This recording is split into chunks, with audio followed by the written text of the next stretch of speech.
तो मूवी के स्टार्ट होते ही हम गहरे समुंदर को देखते हैं। समुंदर के नीचे आने वाली इन जोरदार सिलसिले की वजह से समुंदर की सतह फट जाती है और दरारों में से हमें नीली रोशनी निकलती दिखाई देती है। इसी समुंदर में एक कपल भी एंजॉय करने के लिए आया हुआ था। लड़के ने अपनी गर्लफ्रेंड को समुंदर के बीचों बीच सरप्राइज दिया था, उसे प्रपोज करके, जिससे वो बहुत ही ज्यादा खुश थी। इससे पहले कि वो अपने जोश में अपने फियांसी को गले लगा लेती, वो देखती है कि लड़का अचानक वहां से गायब हो चुका है। लड़की पैनिक कर जाती है और थोड़ी ही देर में हमें उस लड़की की लाश समुंदर के ऊपर तैरती हुई दिखाई देती है। इससे पहले कि लड़की कुछ समझ पाती, पीछे से कोई अजीब सी क्रिएचर उस लड़की के ऊपर भी हमला करके उसे मार देते हैं। खैर, यही दूर एक बोट पर हम 3 लोगों को देखते हैं। वो यहाँ मछलियों का शिकार करने आए थे, लेकिन उनकी गलती की वजह से उनकी बोट पे आग लग गई। दूर खड़ी एक दूसरी बोट जब उन्हें मुश्किल में नोटिस करती है तो फौरन उन्हें रेस्क्यू करने के लिए पहुंचती है। हंटर उनकी बोट पे लगी आग को बचाने में कामयाब हो भी गया था। ये सारा इन बोट पे मौजूद लोगों की वजह से ही हो रहा था। एक तो वो बोट पे फायर क्रैकर्स लेकर आए हुए थे और दूसरा ड्रिंक भी कर रहे थे। हंटर जब उन्हें मना करता है, लेकिन वो हंटर की बातों पे ज्यादा ध्यान नहीं देते। इनकी बोट के ऊपर और भी बहुत से फायर क्रैकर्स थे, जिन्हें हंटर अपनी बोट के ऊपर शिफ्ट कर लेता है, क्योंकि वो यहाँ का सुपरवाइजर था। सीन कट होकर दूसरी तरफ हम एक आदमी को देखते हैं जो दूर पहाड़ की चोटी से अपनी दूरबीन के जरिए समुद्र के बीचों बीच चमकती हुई ब्लू लाइट को नोटिस कर रहा था। और समुद्र के ठीक उसी ब्लू लाइट वाले पॉइंट पर हंटर और उसका ग्रुप जो हंटिंग कर रहे थे, उनके भी हुक में कुछ बड़ा फंसता है, जिसके फंसने पर ये सभी लोग खुश होते हैं। और जिस तरह ये लोग उस चीज को ऊपर की तरफ खींच रहे थे, इनको बहुत ताकत लगानी पड़ रही थी। साफ मतलब था कि नीचे कोई बहुत बड़ी चीज है। जैसे ही ये लोग उस चीज को अपनी बोट में ला के रखते हैं तो उन्हें वहां डेड इंसान मिलता है, जिसका पूरा मुंह ब्लू हो चुका था। उन्हीं की ग्रुप मेंबर जेड को ये काफी अजीब लगता है और इस चीज की इन्वेस्टिगेशन करने के लिए कि आखिर इस इंसान को हुआ क्या, वो अंडर वाटर अपना कैमरा भेजती है और उसे समुद्र के नीचे से नीली लाइट निकलती हुई दिखाई देती है। और ये चीज बिल्कुल भी नॉर्मल नहीं थी। हंटर फौरन अपनी करीब अथॉरिटीज को इन्फॉर्म कर देता है इस चीज के बारे में। अब ये लोग दोबारा समुद्र पे एक नजर डालते हैं और इन्हें समुद्र में जगह जगह पानी के ऊपर ही ब्लू लाइट दिखाई दे रही थी। ये सब नोटिस करके ये लोग जैसे ही पीछे मुड़े तो शॉक रह गए, क्योंकि वो डेड बॉडी भी उनकी बोट पे नहीं रही थी। जेट उस इंसान को इधर उधर ढूंढती है और एकदम से पीछे से उसके ऊपर वही इंसान हमला कर देता है, जिसके बारे में पता चला कि वो एक ज़ॉम्बी बन चुका है, जिसने अब जेड के कंधे पे काट के उसे बुरी तरह जख्मी कर दिया था। यही करीब रे ये सारा नजारा देख लेता है और इससे पहले कि ये क्रिएचर रे के ऊपर भी हमला कर देती, पीछे से हंटर एक चाकू लिए आता है और इस ज़ॉम्बी के जिस्म में स्टैब कर देता है। लेकिन ये ज़ॉम्बी तो कुछ ही मिनट में इस हमले से रिकवर कर चुका था और हंटर दोनों पे ही हमला करने वाला था। अपने आप को बचाने के लिए ये दोनों एक दूसरे का साथ देते हैं और किसी तरह उस ज़ॉम्बी को समुद्र में गिराकर अपना पीछा उससे छुड़वा लेते हैं। जेड को हॉस्पिटल में एडमिट कर दिया गया था, जिसके साथ रे रुकता है और हंटर अब अपने एक दूसरे साथी दोबारा समुद्र में उतरता है उस ब्लू लाइट को इन्वेस्टिगेट करने के लिए। ये दोबारा समुद्र की गहराइयों में अपने कैमरास भेजते हैं और इस मर्तबा इन्हें सी बेड पे बहुत सारी दरारें दिखाई देती हैं, जिसके अंदर से वो ब्लू लाइट निकल रही थी। कैमरा थोड़ा ही आगे जाता है तो इन्हें एक इंसान की तरह की क्रिएचर वहां तैरती हुई दिखाई देती है। हंटर अपने साथी से कहता है हो सकता है कि वहां ज़ॉम्बी हो, क्योंकि पहले भी समुद्र से एक ज़ॉम्बी ही निकला था जिसने उनके ऊपर हमला कर दिया था। दूसरे आदमी को उसकी सारी बात खानी लगी और वो हंसने लगा कि समुद्र में ज़ॉम्बीज कहाँ से हो सकते हैं। अभी वो हंस ही रहा था कि एकदम से इन लोगों ने देखा कि इनकी बोट की तरफ बहुत सारे ज़ॉम्बीज तैरते हुए आ रहे थे और ये देखते हुए उस आदमी को भी हंटर की बात पे बिलीव करना पड़ा। इतने सारे ज़ॉम्बीज का यहाँ पे होना खतरे से खाली नहीं था। हंटर फौरन अपनी वाइफ को कॉल करता है और उससे रिक्वेस्ट करता है कि प्लीज अथॉरिटीज को कहकर समुद्र के आसपास का सारा इलाका खाली करवा दो, क्योंकि यहाँ पे एक बहुत बड़ा सुनामी आने वाला है। उसके कहने के मुताबिक यहाँ पर सुनामी साइरन्स बजने लगते हैं, जो कि एक वार्निंग थी लोगों के लिए कि वो यहाँ से चले जाएं। लेकिन बेवकूफ लोग यहाँ से जाने के बजाय उल्टा होश से समुद्र को ही देखने लगे, जिसमें पानी बहुत तेजी से पीछे की तरफ मूव हो रहा था। हंटर और उसका साथी तेजी से दोबारा साहिल की तरफ आने की कोशिश कर रहे थे ताकि वो वहाँ पर शेटियों की मदद कर पाए, लेकिन फिर अचानक वो देखते हैं कि उनके पीछे एक बहुत बड़ी तूफान की लहर आ रही है और उस लहर में बेशुमार ज़ॉम्बीज हैं। हंटर अपनी बोट की स्पीड फुल कर देता है जितना तेजी से वो भाग सकता था वो अपनी बोट को भगा रहा था, लेकिन उस लहर की स्पीड इनकी स्पीड से कई गुना तेज थी और आखिर वो लहर इनकी बोट से टकरा ही जाती है और उसमें मौजूद ज़ॉम्बी से बचने के लिए इन दोनों को अपना कंट्रोल पैनल छोड़कर रूम में छुपना पड़ जाता है। एक ही सेकंड में ज़ॉम्बी सुनामी ने जैसे पूरे साहिल को तबाही कर दिया था। ज़ॉम्बीज़ यहाँ खड़े लोगों के ऊपर पागलों की तरह हमला करने लगे थे। इसी सुनामी के साथ हंटर और उसके साथी की बोट भी साहिल पे आ जाती है और वो लोग भी इन ज़ॉम्बीज़ से बचते हुए यहाँ से निकलने की कोशिश में लग जाते हैं। यहाँ हॉस्पिटल में रे को बताया जाता है कि इस इलाके को तेजी से खाली किया जा रहा है। काफी सारा स्टाफ भी जा चुका था। इसी वजह से जेड को देखने के लिए यहाँ कोई डॉक्टर नहीं रहा था। यहाँ साहिल पर भी बस अब कुछ ही सर्वाइवर्स बचे हुए थे जिनको जेड और उनका साथी आने वाले खतरे के बारे में इन्फॉर्म करने की कोशिश तो करता है, लेकिन अब काफी देर हो चुकी थी। ज़ॉम्बीज़ बिल्कुल उनके पीछे थे जो उनके ऊपर हमला करके उनको भी ज़ॉम्बी बना देते हैं और ऐसे ज़ॉम्बीज़ का एक ग्रुप और भी ज्यादा बड़ा हो जाता है। हंटर और इसका साथी अपने आप को बचाने के लिए अपनी गन और अपने चाकू से काफी सारे ज़ॉम्बीज़ को मारते हुए आगे बढ़ते हैं, लेकिन इन ज़ॉम्बीज़ की तादाद अब कम होने वाली नहीं थी। बहुत से इंसान भी इन ज़ॉम्बी के हाथों मारे गए थे। पीछे जो इंसान बचे थे उनको बचाने के लिए हंटर यहाँ पर एक बोट का इंजन स्टार्ट करता है और इस पे लगे हुए फैन के जरिए बहुत सारे ज़ॉम्बीज़ को एक ही टाइम में मारने में कामयाब हो जाता है और ऐसे पीछे बचे हुए इंसानों को भागने का मौका मिल गया था। सीन कट होकर अब हमें हंटर की बेटी सैम को दिखाया जाता है जो अपने फ्रेंड्स के साथ पार्टी कर रही थी, लेकिन इस क्लब की बिल्डिंग के ऊपर भी ज़ॉम्बीज़ का हमला हो गया। ये लोग पूरी तरह घबरा चुके थे। सैम हंटर को कॉल करती है लेकिन कोई उसकी कॉल नहीं उठा पा रहा था क्योंकि सभी बिजी थे। यहाँ पर हंटर और उसका साथी जब ये रियलाइज करते हैं कि वो जितना भी इन ज़ॉम्बीज़ को मार लें इनसे बच नहीं सकते, तो वो यहाँ से भागने का डिसाइड करते हैं और फौरन ही एक कार में जाकर बैठ जाते हैं। लेकिन जाते ही उनकी जोर से चीख निकल गई क्योंकि पीछे ऑलरेडी कोई था। लेकिन टेंशन की बात नहीं, ये ज़ॉम्बीज़ नहीं है, इंसान ही है। यहाँ हॉस्पिटल के अंदर जेट को सिर्फ एक ही सेकंड के लिए होश आया था और उसके बाद वो मर चुकी थी। ये देखते ही रे दुखी हो गया, लेकिन अगले ही पल जेट जिंदा हो गई, वो भी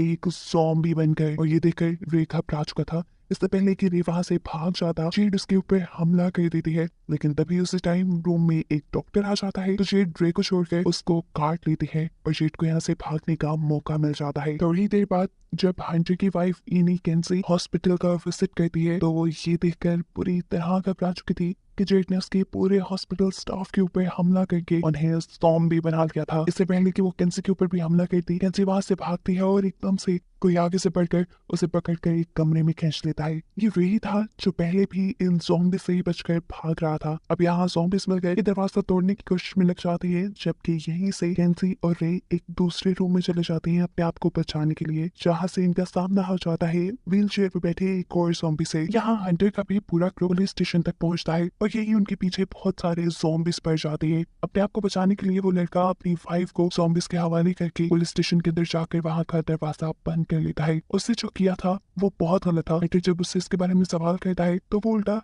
हंटर से ही बदतमीजी करने लगा। वो पुलिस ऑफिसर से भी बदतमीजी करते हुए वहाँ के वेपन्स मांगता है, लेकिन पुलिस ऑफिसर ऐसा करने से इनकार कर देती है। इस गुस्से में वो एक पुलिस ऑफिसर को तो मार देता है और इससे पहले कि वो दूसरे को भी मार देता, हंटर अब उसे किसी चीज से मारते हुए बेहोश कर देता है। इसके बाद ये लोग इस आदमी को बंद करते हैं और हंटर का साथ ही यहाँ से मदद दिलाने की कोशिशों में लग जाता है, लेकिन किसी भी दूसरे शहर से उसका कॉन्टेक्ट नहीं हो पा रहा था। हंटर खुद यहाँ पर पुलिस के कंप्यूटर को लॉग इन करता है और उसमें से उस बोर्ड का पता चलाता है जो उसने समुद्र के बिल्कुल दरमियान में देखी थी। वो बोट एक फार्मास्यूटिकल कंपनी की थी और उसका स्टेटस था कि वो वेस्ट को डंप करने के लिए समुद्र में गई थी। इससे पहले ये लोग कुछ और पता चला थे, ज़ॉम्बीज़ पुलिस स्टेशन की खिड़कियां तोड़ देते हैं। वो किसी भी वक्त अब अंदर आ सकते थे, इसलिए ये दोनों जाकर एक अलमारी से अपने लिए वेपन्स लेते हैं और यहाँ से निकल जाते हैं, जबकि वो आदमी इनसे रिक्वेस्ट करता रह जाता है, प्लीज मुझे खोलो। बाहर का दरवाजा खोलते ही ये लोग पुलिस शील्ड्स का इस्तेमाल करते हैं ज़ॉम्बीज़ को अपने आप से दूर करने के लिए और फिर हंटर का साथ ही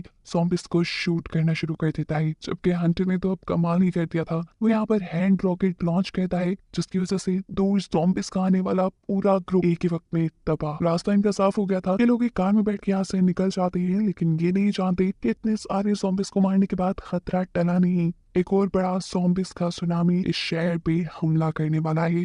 सीन कट होकर दोबारा हम सैम और उसके ग्रुप को देखते हैं जो किसी तरह ज़ॉम्बीज़ से बचते हुए अपने क्लब से बाहर निकल गए थे। उनके पीछे भी बहुत सारे ज़ॉम्बीज़ पड़ गए, जिनसे बचने के लिए वो एक मॉल में गए, तो यहाँ पे भी उनकी किस्मत खराब, क्योंकि बहुत सारे ज़ॉम्बिस का उनसे सामना हो गया, जिनसे लड़ते हुए अपनी जान बचाकर ये लोग वहां से तो निकल जाते हैं, लेकिन अब बहुत सारे ज़ॉम्बिस इनका पीछा कर रहे थे। ये लोग एक खास पॉइंट पे पहुंचते हैं जहाँ इनके बैंड की वैन खड़ी हुई थी। ये लोग वैन का डोर नॉक करते हुए जल्दी से वैन के अंदर छुप जाते हैं, जबकि वो बैंड मेंबर जो इस वैन में ही चिल कर रहा था, उसे अभी तक होने वाली किसी चीज का अंदाजा नहीं था। वो बड़े मजे से जैसे ही बाहर निकलता है तो सामना हो जाता है उसका बहुत सारे ज़ॉम्बिस थे, जिनमें से एक दो को तो वो मारता है, लेकिन एक इंसान कितने भी ज़ॉम्बिस को मारता, यहाँ ज़ॉम्बिस उसके ऊपर भी हमला कर देते हैं और वो भी मारा जाता है। अब सैम और उसके सारे साथी इस वैन को चलाने की और यहाँ से भागने की कोशिश में थे, लेकिन यहाँ पे भी उनकी किस्मत काम नहीं की, क्योंकि वैन चल ही नहीं रही। यहाँ पर सैम की एक दोस्त जो कि इन लोगों से बिछड़ गई थी, उसे हम जंगल में भागते हुए देखते हैं, जिसके पीछे इस टाइम दो ज़ॉम्बिस थे। उसे दूर पहाड़ी पे एक घर नजर आता है, जिसकी तरफ वो भागना शुरू कर देती है। इस घर का ओनर भी सीसीटीवी कैमरा से उस लड़की को आते हुए देख चुका था, और ये वही आदमी है जो समंदर से निकलती हुई ब्लू लाइट को मूवी के पहले सीन में नोटिस कर रहा था, और उसने अपने कमरे में एक ज़ॉम्बी को भी बांध के रखा हुआ था, जैसे वो उस पे कोई एक्सपेरिमेंट कर रहा हो। क्या आदमी दरवाजा खोलने से पहले उस लड़की से कहता है, पहले मुझे ये यकीन दिलवाओ कि तुम इन्फेक्टेड नहीं हो। जैसे ही वो लड़की अपनी कमर दिखाकर उसे यकीन दिलाती है, तो वो फौरन ही ऑटोमेटिकली वो दरवाजा खोल देता है और लड़की इस घर के अंदर आ जाती है। यहाँ वो इसी आदमी से रेडियो मांगकर अपने डैड को कांटेक्ट करती है, जो और कोई नहीं बल्कि हंटर का साथ ही इकोनी था। उसे कहता है, बेटा फिक्र मत करो, मैं तुम्हें बचाने जरूर आऊंगा, तुम वहीं पर रहना। अब सैम हंटर सबसे पहले मॉल की तरफ जाती है, जिसके पास ऑलरेडी सैम यानी हंटर की बेटी फंसी हुई थी। सैम के साथ उसका दोस्त भी था, जिसके पाँव में चोट लगी हुई थी, और उसकी वजह से सैम का आगे बढ़ना भी मुश्किल हो रहा था। लड़का सैम से कहता है, मैं इन सारे ज़ॉम्बिस को डिस्ट्रैक्ट करता हूँ, तुम यहाँ से चले जाओ, तुम्हें अपनी जान बचानी चाहिए। ये कहते ही वो विंडो के जरिए इस वैन से निकल आता है और वैन की छत पे चढ़ जाता है। वो गाना गाते हुए यहाँ ज़ॉम्बिस को डिस्ट्रैक्ट करता है, जबकि सैम जल्दी से इस गाड़ी से निकलने में कामयाब हो जाती है। सामने हंटर और इकोनी भी आ गए थे। इकोनी अपनी बंदूक के जरिए उसका पीछा करने वाले हर ज़ॉम्बी को शूट करता है, जिसके बाद सैम उनकी कार में बैठ जाती है, और यहाँ पे वो लड़का उसे बचाने के चक्कर में ज़ॉम्बिस के हाथों मारा जाता है। सैम को बचाने के बाद इनका दूसरा टारगेट था कैंसी को, यानी सैम की मॉम को बचाने का, जिनसे इनका कोई कांटेक्ट नहीं हो पा रहा था। ये लोग हॉस्पिटल में पहुंचते हैं तो वहाँ इन्हें कोई नजर भी नहीं आया। अब सैम यहाँ हॉस्पिटल के स्पीकर्स का यूज करती है अपनी मॉम को ये बताने के लिए कि वो यहाँ इन्हें बचाने आ गई है, और स्पीकर्स से निकलता हुआ शोर सारे ज़ॉम्बिस को अट्रैक्ट कर लेता है, जिनसे इकोनी और हंटर लड़ते हैं। यहाँ स्पीकर की वायर के जरिए अब बाहर से ज़ॉम्बिस सैम को भी बाहर की तरफ खींचने लगे थे, और उन्होंने तो डोर भी तोड़ दिया सैम के ऊपर हमला करने के लिए, लेकिन सैम अपने आप को बचाने के लिए डबल प्लेट से उस ज़ॉम्बी को मारते हुए रूम से बाहर आ जाती है, जहाँ उसके डैड मेन स्विच से दो वायर्स निकाल कर यहाँ सभी ज़ॉम्बिस को लगा देते हैं। करंट पास होते होते एक से दूसरे, दूसरे से तीसरे ज़ॉम्बी में जाता है, और सारे ज़ॉम्बिस मारे जाते हैं। और फाइनली अब यहाँ पर कैंसी और रे भी इन्हें मिल जाते हैं। सैम अपनी मॉम से मिलकर बहुत खुश थी, और ये लोग मिलकर अब यहाँ से निकलने की प्लानिंग में थे। तब कैंसी यानी वो डॉक्टर वो इन लोगों को नोटिस करके बताती है कि यहाँ दो तरह के ज़ॉम्बी है। आधे वो ज़ॉम्बी जो समुंदर से आए हैं, उनका कलर ब्लू है, और फिर इन ज़ॉम्बिस ने जिनके ऊपर हमला किया है उनका कलर चेंज है। उसको लग रहा था कि पहले वाले ज़ॉम्बिस पे जरूर कुछ ना कुछ एक्सपेरिमेंट हुआ है। फाइनली ये लोग हॉस्पिटल से बाहर आ जाते हैं, जहाँ एक दो और ज़ॉम्बिस से इनका सामना हो गया। हंटर उन दोनों से लड़ता है, और ये सब फिर कार में बैठ के यहाँ से निकल जाते हैं। इनका अगला टारगेट था टॉनी को बचाना, जो इस टाइम उस अजीब से आदमी के घर थी। इस टाइम हमें देखने को मिलता है कि अकोनी के हाथ पे एक स्क्रैच था, और इसी वजह से वो दूसरा आदमी उसे अपने घर आने को अलाउ नहीं कर रहा था, लेकिन अकोनी उसे यकीन दिलाता है कि ये ज़ॉम्बी बाइट नहीं है, सिर्फ एक स्क्रैच है। अब अकोनी इस आदमी के भी रेडियो से ऑफिशियल से कांटेक्ट करने की कोशिश करता है, लेकिन स्टिल इनका कांटेक्ट किसी से नहीं हो पा रहा था। ये आदमी बताता है कि मैंने भी कई जगह कांटेक्ट करने की कोशिश की, लेकिन कोई भी हमसे कांटेक्ट नहीं कर रहा, और ना ही कोई हमें रेस्क्यू करने के लिए यहाँ आ रहा है। अभी तक दो बहुत बड़े बड़े ज़ॉम्बिस के सुनामी आ रहे थे, और किसी को इसकी खबर नहीं थी, और ना ही कोई इन्हें रेस्क्यू करने आ रहा था, तो जरूर इसके पीछे कोई ना कोई गड़बड़ तो है। अब ये लोग बातें ही कर रहे थे कि अकोनी को यहाँ किसी क्रिएचर की आवाजें आना शुरू हो जाती है। वो बेसमेंट में चेक करने के लिए जाता है, तो वहाँ इस आदमी ने एक ज़ॉम्बी को एक्सपेरिमेंट करने के लिए रखा हुआ था, जो अब छूट गया था, और उसने अकोनी के ऊपर हमला कर दिया। अकोनी उससे लड़ने की बहुत कोशिश करता है, लेकिन ये ज़ॉम्बी अकोनी को बाइट कर देता है। अकोनी के चिल्लाने की आवाजें इन सबको भी अट्रैक्ट कर देती है, और ये लोग भी उसको बचाने के लिए जाते हैं, जहाँ सबसे पहले वो ज़ॉम्बी काटने आ जाता है डॉक्टर को, जिससे वो अपने आप को बचाने की कोशिश कर रही थी। यहाँ उस दूसरे आदमी ने उस ज़ॉम्बी को इलेक्ट्रिक शॉक देते हुए मार डाला। ओकॉनी को एक ज़ॉम्बी ने बाइट किया था, वो जल्द ही एक ज़ॉम्बी में बदल सकता था, इसीलिए इस घर का ओनर उसे यहाँ से निकल जाने को कहता है। लेकिन ओकॉनी की बेटी उसकी बात नहीं सुनती और अपने डैड के जख्म की पट्टी करने लग जाती है। उल्टा अब ये लोग उस आदमी से सवाल करते हैं, तुम्हारे पास ये ज़ॉम्बी क्या कर रहा था? क्या तुमने ये ज़ॉम्बीज़ के एक्सपेरिमेंट किए? ये सब जो हो रहा है क्या तुम्हारी वजह से हो रहा है? तब वो आदमी बताता है, नहीं ऐसा कुछ नहीं है, ये सब मेरी वजह से नहीं हो रहा, मैं तो बस इस ज़ॉम्बी को घर लाया था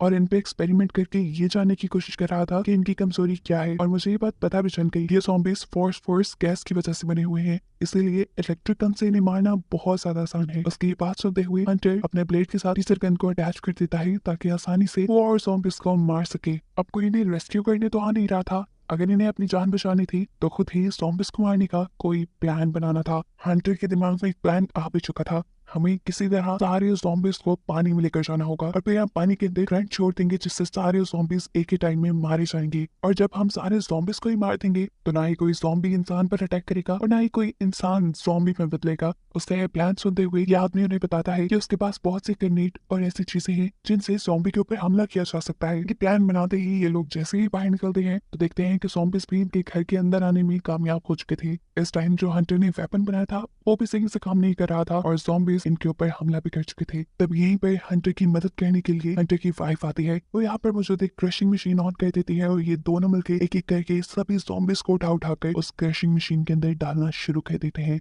इन दोनों की टीम वर्क की वजह से इन्होंने काफी सारे ज़ॉम्बीज़ को मार दिया था। अब फाइनली ये लोग यहाँ से बाहर निकल सकते थे। बाहर निकल कर ये लोग करीब एक केव में छुपने के लिए जाते हैं जहाँ जाकर अकोनी की तबीयत अब ज्यादा बिगड़ने लगी थी। यहाँ पर वो दूसरा आदमी बताता है क्योंकि ज़ॉम्बी ने उसके दिमाग के आसपास के हिस्से को बाइट नहीं किया था, इसी वजह से अकोनी जरा देर से ज़ॉम्बी बन रहा है, लेकिन अब उसका टाइम आ गया है। और यहाँ मरने से पहले अकोनी अब सबसे बड़ा सच रिवील करता है, वो ये कि उन्हें इस ज़ॉम्बीज़ की हिस्ट्री के बारे में पता है। काफी सालों पहले इस आइलैंड पे एक फार्मास्यूटिकल कंपनी आई थी, उस मेडिसिन को इंसानों के ऊपर एक्सपेरिमेंट करने की अभी इजाजत नहीं मिली थी, लेकिन उस फार्मास्यूटिकल कंपनी ने इंसानों को वो मेडिसिन दे दी जिसकी वजह से बहुत सारे इंसान ज़ॉम्बीज़ में बदल गए। उस कंपनी को कोई नुकसान ना हो जाए, उस कंपनी ने यहाँ के लोकल काउंसलर्स को बहुत सारी रिश्वत दी कि वो इस राज को राज ही रखेंगे। और रिश्वत लेने वालों में अकोनी खुद भी शामिल था क्योंकि उसे अपनी वाइफ का इलाज करवाना था, लेकिन बदकिस्मती से वो फिर भी मर गई और आज उसी की वजह से इतने सारे लोग भी मर रहे हैं। अभी ये लोग ये डिस्कस ही कर रहे थे